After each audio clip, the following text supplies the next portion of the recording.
মসজিদ মাদ্রাসা দিকে আমাদেরকে দৃষ্টিপাত করতে হবে। অধিকাংশ মসজিদের ইমামদের বেতন সীমিত, একেবারেই সীমিত।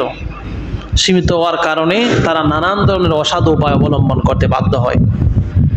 আমি অনেক ইমামের সাথে পার্সোনাল কথা বলেছি যে আপনারা এই কলা কেন করেন। তারা বলল যে হুজুর আমরা তো সব বুঝি, কিন্তু পাবলিক তো বুঝে না।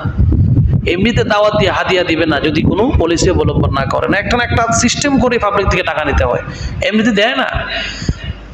হাদিয়া দেয়া নেয়া সুন্নত, এমনিতে পাবলিক কিন্তু হুজুরেরা হাদিয়া দেয় না। হয়তো আপনারা মিলাদ পড়াবে নিয়ে, না হয় খতম পড়াবে, আর না হয় আপনাকে একটা কিছু করাবে, তারপরে হাদিয়া দিবে, এমনিতে দেবে না। এমনিতে হাদিয়া দেওয়া কিন্তু সুন্নত। আর আমরা কি একটা কিছু করাই, দেখবেন আপনি জার ফুক করলে আপনাকে কেউ অর্থ দিবে না, তাবিজে একটা লিখে দেন আপনার টাকা দিবে। আপনি যদি 1 ঘন্টা পুইরা তারা ফু দেন, বিভিন্নভাবে পানি পড়া দেন, 1 পয়সাও দিবে না। তাবিজে একটা লিখে দেন, আপনি হাদিয়া নিশ্চিত। কারণ মানুষ এমনি